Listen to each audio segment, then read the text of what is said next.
My name is Jamie Hand. I should have started with that. I'm the Director of Research Strategies for an organization called ArtPlace America. We are a 10-year fund, which is actually sunsetting in 11 weeks, not that I'm counting. Our final date is December 31st this year.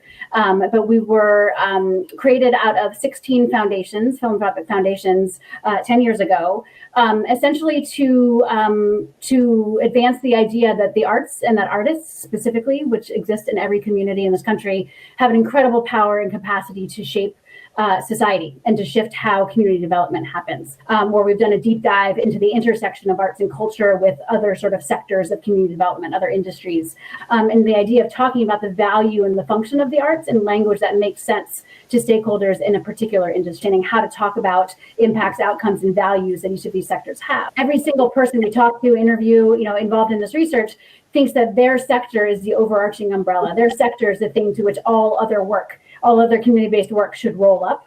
And if I had to put a stake in one of them, I would say that's actually true for health and for public health. And I think the reason why I'm sort of using that as background is to say there's been such a seismic shift in the public health sector over the last decade, it's an ongoing centuries-long sort of spectrum and continuum, but just in the sort of public understanding of what public health is, and in sort of expansion into the social determinants of health, where every aspect of one's social, physical, economic, environment impacts their health. Because of that, because we're so focused on sort of a broader definition, there's sort of, I would say, venture to say that there's a new bottom line in understanding wellness and well-being in this country. And I think there's also a similar parallel understanding that we're actually, quite frankly, failing the majority of people in our country when it comes to public health and all of this expansive definition, and specifically Black, Indigenous, and people of color in this country.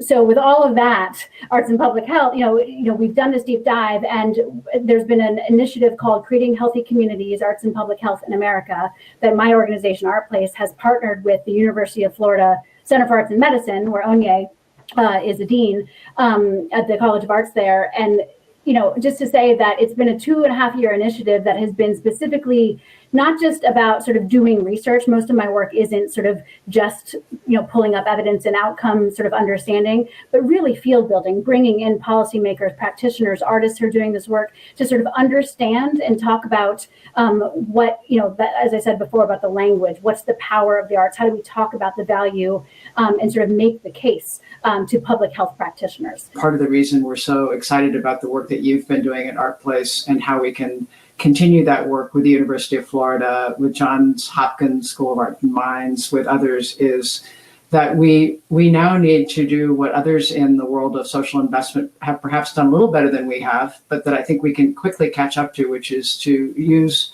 some rigor in how we, rigor doesn't necessarily mean we all have to become researchers. It's how we apply methods in practice as artists working in communities so that we can gather evidence of the kind of impact that the data and research that the University of Florida and you and others have been garnering is pointing us towards. And that's going to require us to gather together around using common approaches and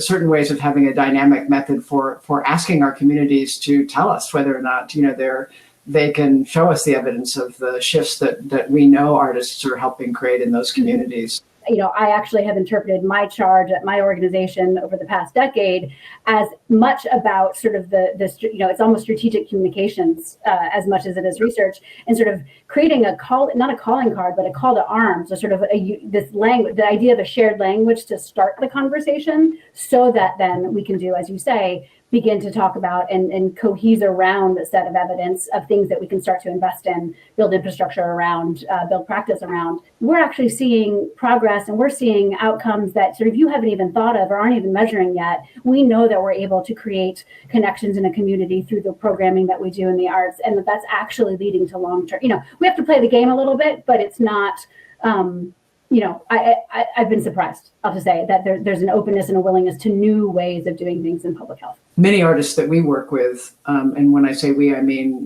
at Yerba Buena Center for the Arts, but I think for you too, at ArtPlace, they have made a strong connection. They actually are already partnered with perhaps their public health center or with kind of those who are in a very, as Zakiya Harris was saying in a prior session, they may not identify themselves as healthcare workers, but that's what they are. There are Black and Indigenous artists who are actually doing kind of primary responding kind of work. So the city of Providence has an incredible, for example. an incredible example where they have sort of community health workers that are artists that are out there doing it. And the state of Rhode Island has a partnership between the state health agency and the state arts agency. And they're building out that infrastructure now. So I think the folks that are leaders in the field, such as Yerba Buena Center and the partnerships that you all have, such as the state of Rhode Island and the city of Providence, like how do we actually create learning amongst and between the folks who are actually in the lead doing it? One of the things we're excited about is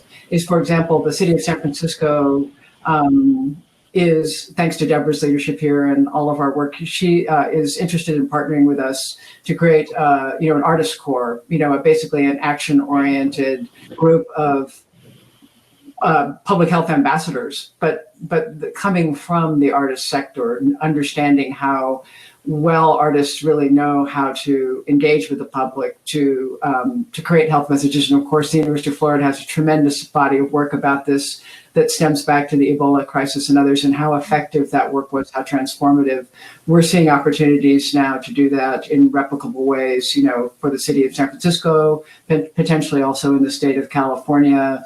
So that's one way in which we're not only employing artists, of course, but also building a bridge between these sectors, because by just the real-time activity of artists in service of health and the health sector being so interested in making sure that those messages are delivered to our population at large, that's a natural way of bridge building.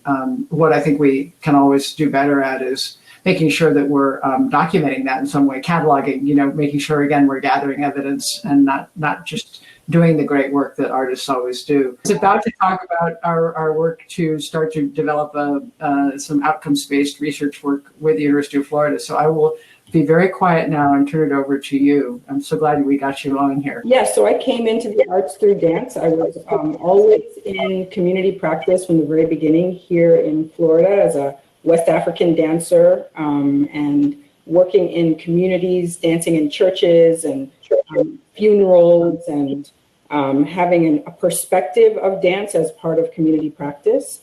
As I went into studying dance more as a professional, becoming a professional, the scope or the context narrowed onto the stage. And I always felt that there was something in that was a loss.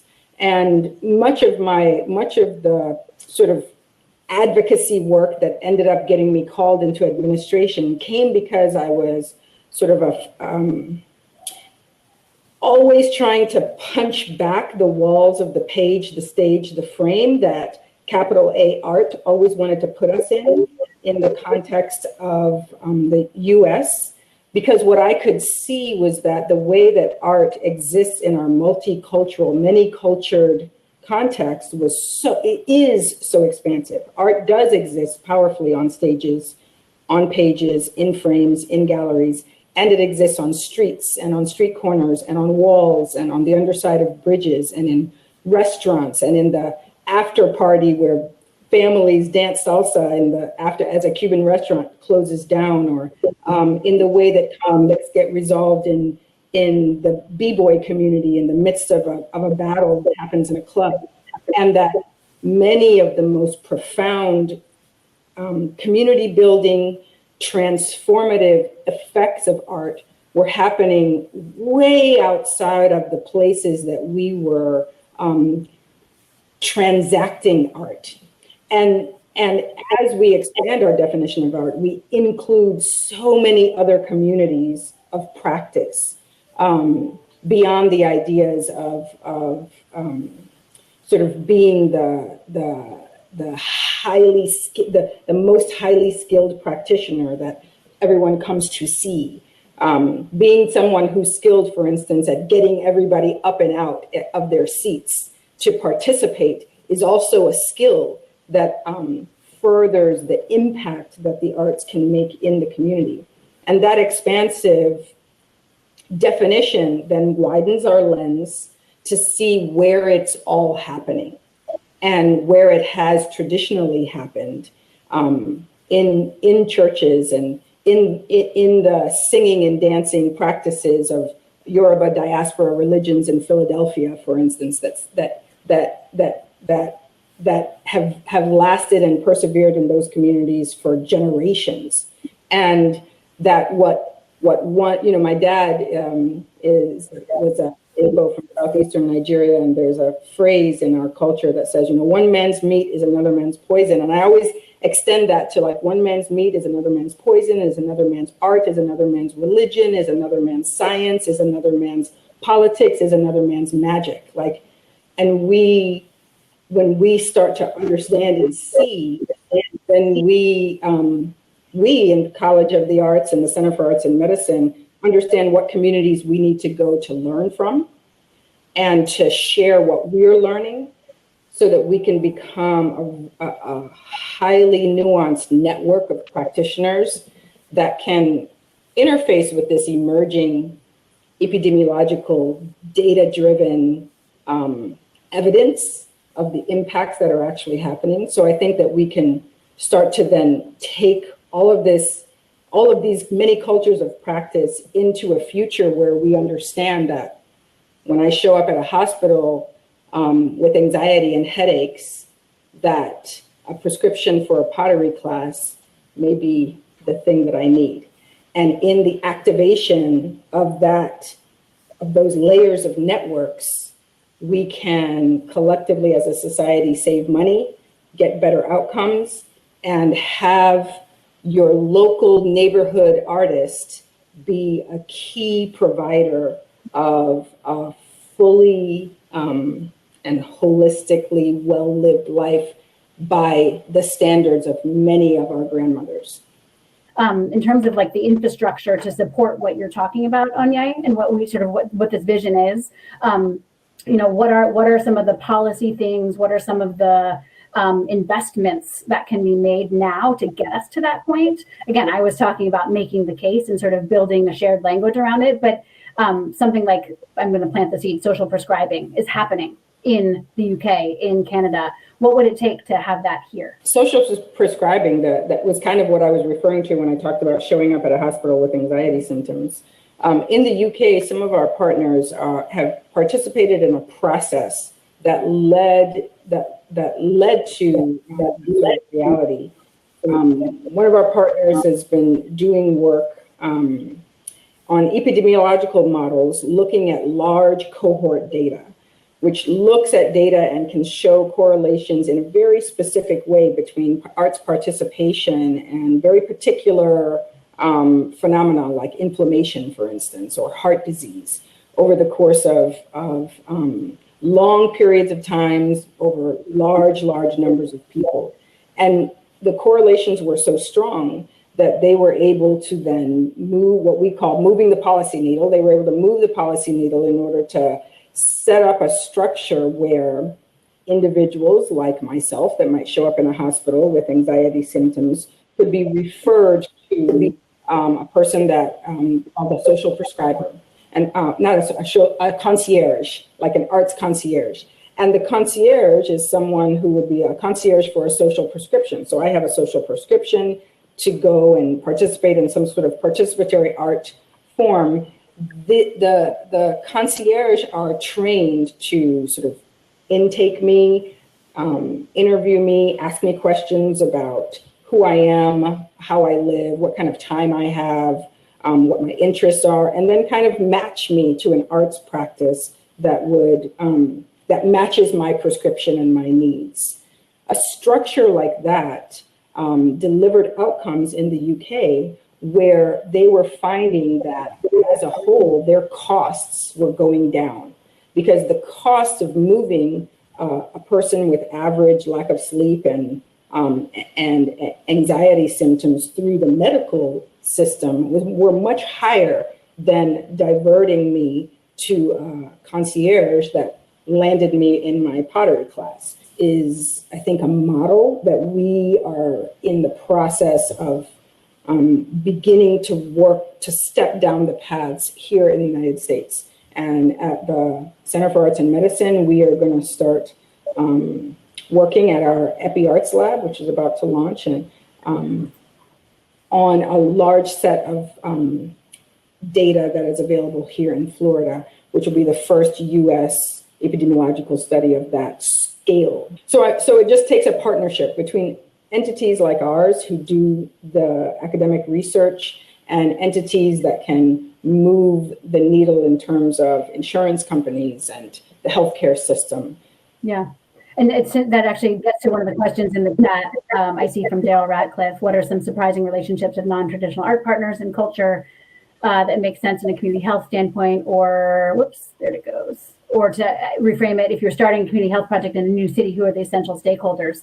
I'll just adjust really quickly to the example I used about the city of Providence. That is sort of explicitly led by the city local arts agency. So if you're not familiar with it, there's a network and a system of local arts agencies at the municipal level, state arts agencies at the state level. That is sort of the arts infrastructure in this country. And often those can be a starting point for a public, if you're coming from the public health side, check in with them. If you're doing hyper local work at a neighborhood scale, like look for the local community arts center, understand who's doing programs, who already exists, because often those entities, those organizations have strong partnerships with the community and already know the community. Another piece of the work that came out of our partnership with the Center for Arts and Medicine was a series of resources specific to COVID-19 and sort of the arts, what we're calling the arts response. So the way that artists were sort of showing up in their communities and the way arts organizations were showing up and sort of providing relief, providing processes, providing a lot of different things in response to COVID. So not how can we support artists, which is also an important question right now, but these resources were specifically for like how to start a collaboration. So I think would actually have some material, whether we're talking about the pandemic or longer term. I think it's relevant. So I'll drop those in the chat too. To make sure that health leaders, community investors, and artists are always in the same conversation about these strategies. I think just that alone really changes the way in which we find those unlikely alliances. The one thing that I wanted to say as someone who's an arts educator is that at the intersection of these kinds of conversations, we get to move past the idea of artists needing to be supported, and we get to live in the reality that artists support society.